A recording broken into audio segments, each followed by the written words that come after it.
बिस्मिल्लाहिर्रहमानिर्रहीम। अस्सलाम वालेकुम। आप देख रहे हैं रोज़ किचन। आज मैं आपके साथ शेयर करूंगी मिक्स सब्ज़ियां बनाने का एग्जैक्ट एंड एक्यूरेट तरीका। इसको आपने एंड तक ज़रूर गौर से देखना है। एक पैन के अंदर मैं डालूंगी 1 कप ऑयल का।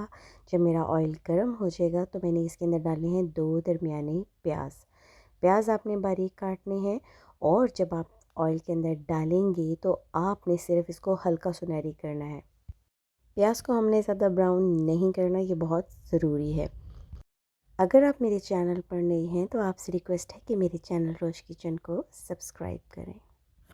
जब मेरा प्याज थोड़ा सा सुनहरी हो गया है तो मैंने इसके अंदर 1 चम्मच लहसुन की पेस्ट और 1 ही चम्मच अदरक की पेस्ट डाली है और इसको मैं 5-6 मिनट के लिए फ्राई करूँगी।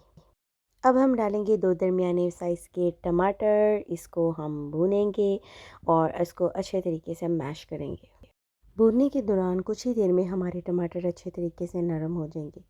अब इसके अंदर हम 1 टीस्पून नमक की शामिल करेंगे, आधी टीस्पून हल्दी की और 1 चम्मच भर के मैं सुरख मिर्च की डालूंगी। आपने सारी चीज़ों की मिकदारें अपने जायके के मुताबिक रखनी है। अगर आप कम ज़्यादा लेते हैं तो आप उसके मुताबिक कर लें, वरना जो मैंने मिकदार डाली है वो बिल्कुल एक्यूरेट मिकदार है, कोई कमी पेशी करने की ज़रूरत नहीं है।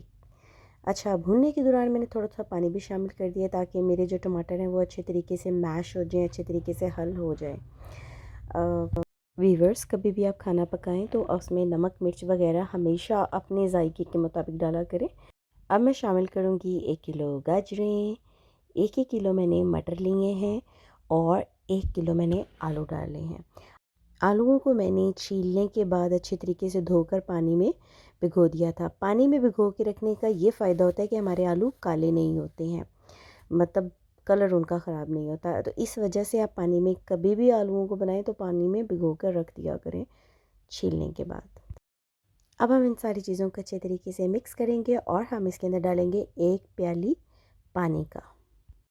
सब्ज़ी मेरी अच्छे तरीके से मिक्स हो गई है। अब मैंने इसके अंदर शामिल किया है 1 कप पानी का। मैं इसको दोबारा से मिक्स करूँगी और ढक्कन से ढाँप कर रख दूँगी।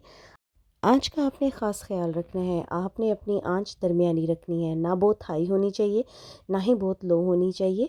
10 से 15 मिनट तक हम इसको दरमियानी आँच के ऊपर पकाएँगे। जी, 10 से 15 मिनट मेरे गुज़र चुके हैं।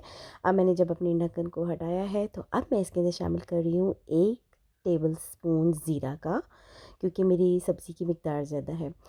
आधी टीस्पून काली मिर्च डालेंगे और हरी मिर्च आपने शामिल करनी है 2 से 3 अदद। ठीक है, अगर आप मिर्च कम खाते हैं तो आप मिकदारें कम कर दें, अदरवाइज़ ये बिल्कुल एक्यूरेट क्वांटिटीज़ हैं।